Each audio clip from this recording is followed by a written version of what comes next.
Hey everybody, it's Scott Steen with winnersandwhiners.com coming to you from the Sean Murray studio on the expansive first floor of the Winners and Whiners Sports and Entertainment Complex to bring you today's, how about Shallow 6? Huh?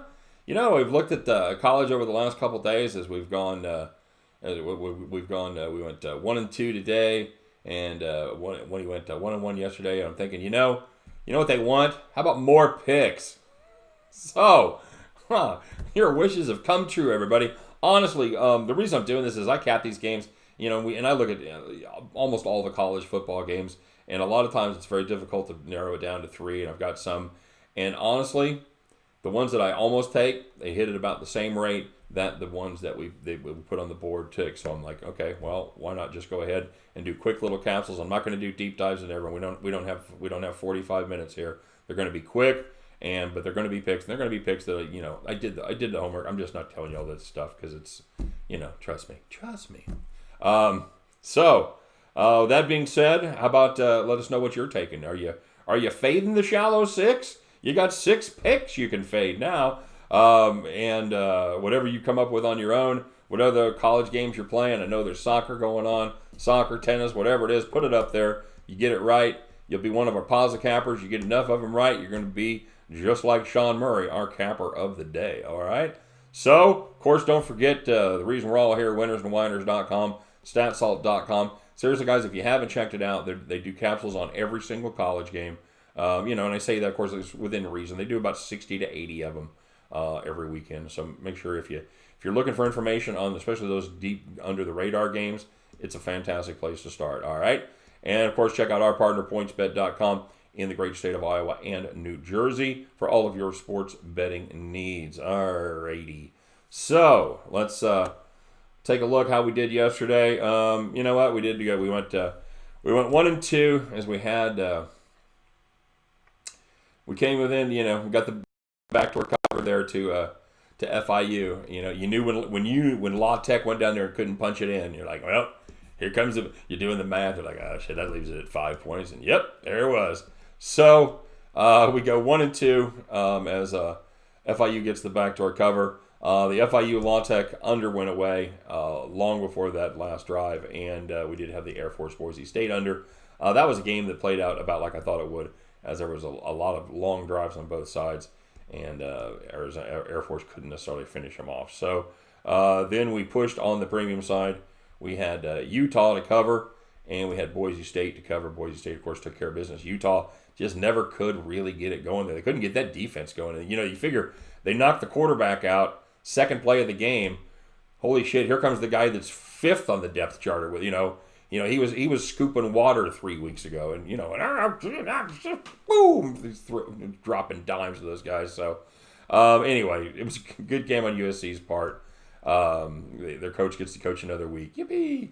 So let's take a look and see what we got today. All right, you ready? Here we go, man. It's the Shallow 6, first time ever. By the way, in the comment section, let me know what you guys think. Let me know if you like this format. If you like me, if you want me to keep it for the next college games. Of course, we're going to see how we did. If we go 1-5, I'm sure everybody's going to be a big fan. But if you like the format, or if you want the more deeper dive into the 3 or 4 games. All right, so here we go. We're going to start off with ODU visiting the Virginia Cavaliers. Virginia's minus 28. ODU is going to look to run the ball first and foremost, and that is going to be a problem versus a Virginia team that gives up just 2.9 yards per carry. That's good for 20th in the country. There's a slight worry about the look ahead as Notre Dame plays Virginia next week, but I think ultimately there's too much of a talent advantage on the Virginia side of the ball on both sides for that to happen. Virginia minus the 28, gimme. Taking a look next in the desert as the Colorado Buffaloes travel to Tempe, take on the Arizona State Sun Devils. Sun Devils, I think, are overpriced after last week's game versus a very bad Michigan State offense and a Colorado loss to a triple option team. There may be a universe where Arizona State is 8.5 better than Colorado, but it ain't this one. Give me the Colorado Buffaloes plus 8.5. And cooking to the Pac-12, Oregon minus 10.5 at Stanford taking on the Trees. Hey, you know who's really good? Oregon. You know who's not really good? Stanford. The Trees, they're down 38-7 at half versus UCF, and they ended up losing by 18 in a game where the Knights cleared the bench for most of the second half of this game, especially on the defensive side of the ball, and took the air out of the ball on offense. I think if UCF wanted to, they could have put a beat down of 45 points on Stanford. The Knights are good. I think the Ducks are even better. I don't think they treat Stanford any better than UCF did. Give me the Oregon Ducks minus 10.5 in this one. And moving on to my neck of the woods, my alma mater, as we take a look at the South Carolina Gamecocks traveling to Columbia to take on the Missouri Tigers. Missouri's a 9-point favorite. Hey, guys, I think you need to forget about the Wyoming game for Mizzou. You know why? Because the Tigers already have. They are hitting on both sides, on all cylinders, both sides of the ball. They're running the ball especially well, and that should continue against a suspect Gamecocks run defense. Give me the Mizzou Tigers at home, minus 9. And heading to Texas as the SMU Mustangs take on the TCU Horned Frogs.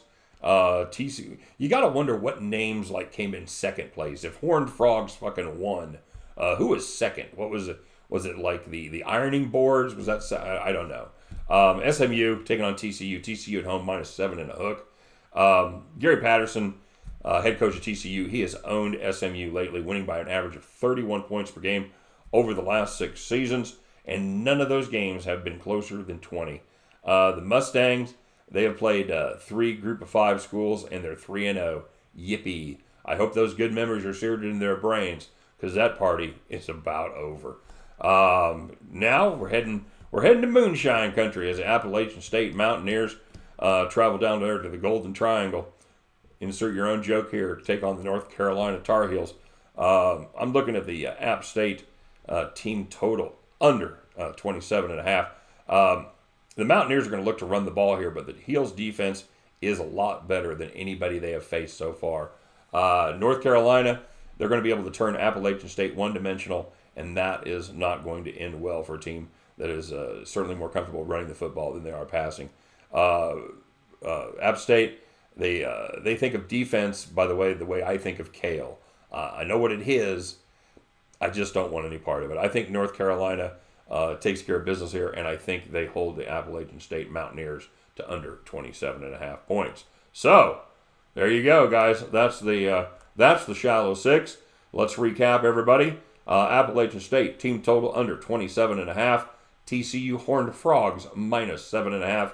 MIZ-ZOU Missouri Tigers minus 9. Oregon Ducks Quack Attack on the rise minus 10.5. Colorado plus 8.5. And Old Virginia minus 28. All right, guys, at the end of those 6, you guys know the drill. You can join me. We'll pick up a whole fistful of winning tickets, and we will head back to the window. All right, everybody, let's take a quick look here at the old premium record. After going 1-1 yesterday for the month of September, that takes us to 24-15-2. That is 61.5%. And for the year, our NFL picks are 10-5, and our college record on the premium side is 16-8.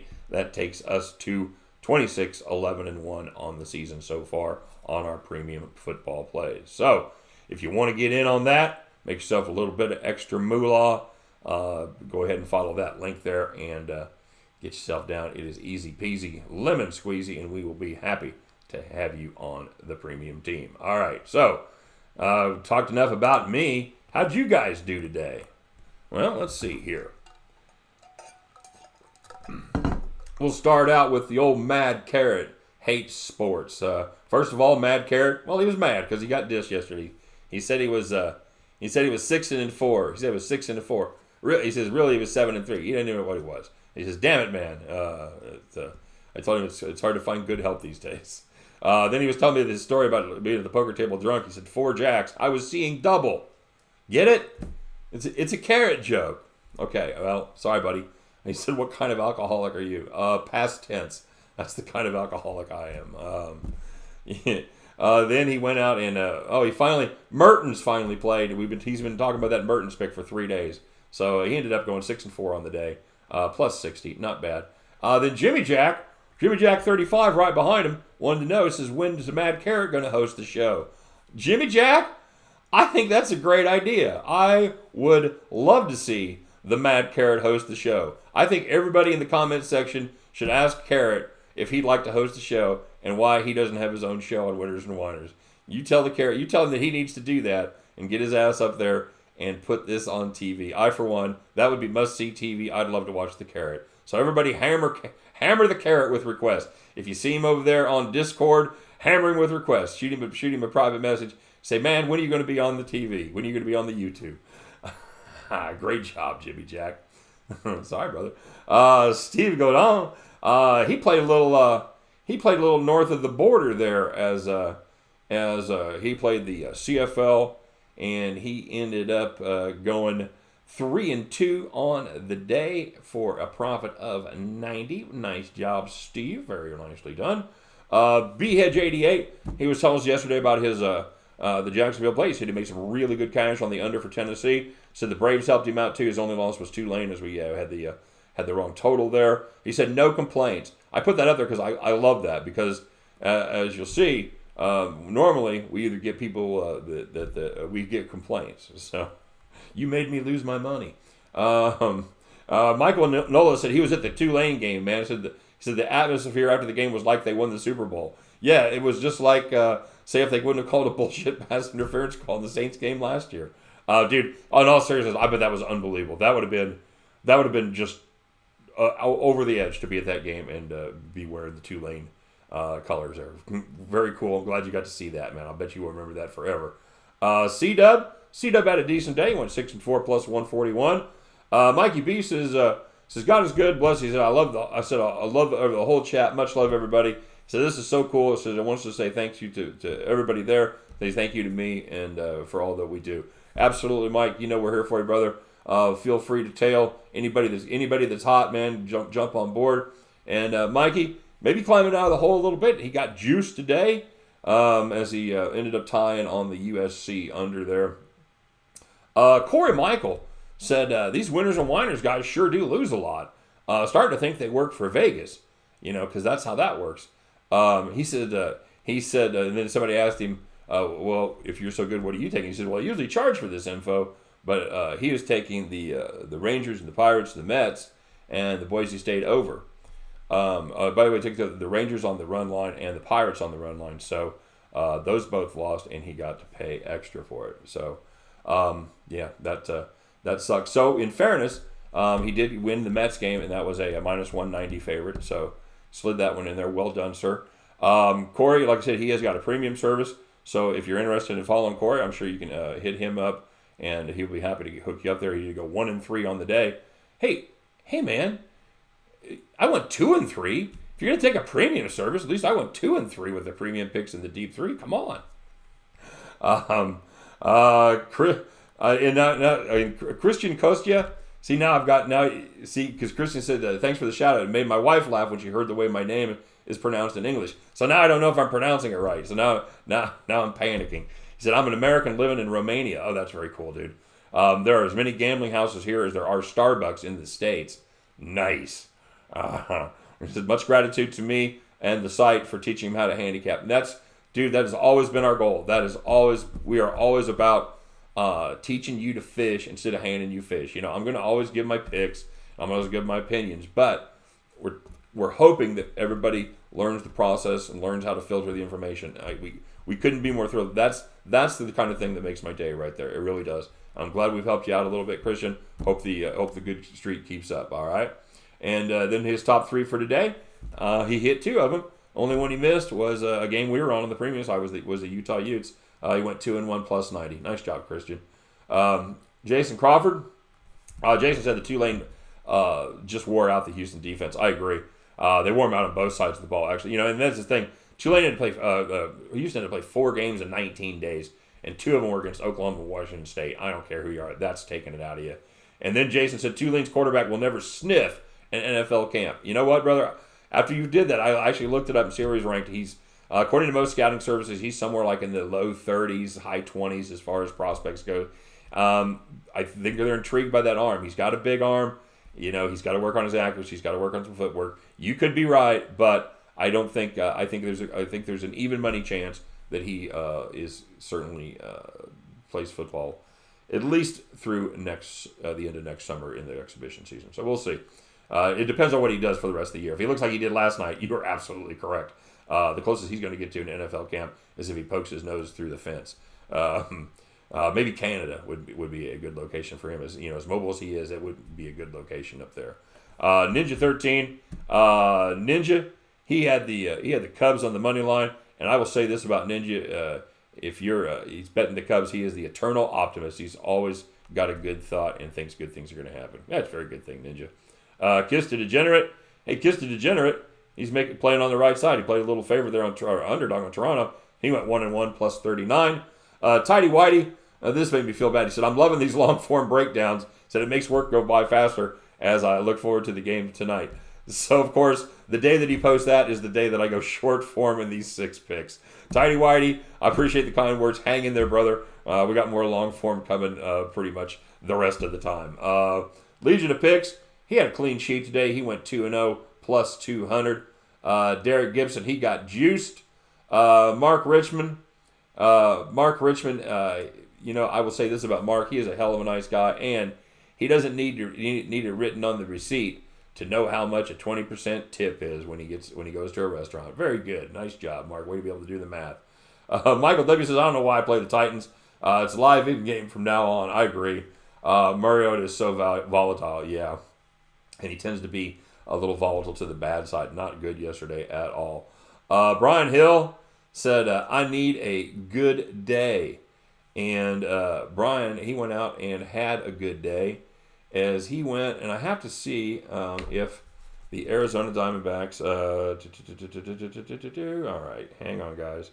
Sorry I didn't check this beforehand. That would have been, I forgot I had one play that was still outstanding, and it was on 7 the last time I saw it. So let's see what happened in the Diamondback games. My apologies. Boy, this is going to make it long now, huh? All right.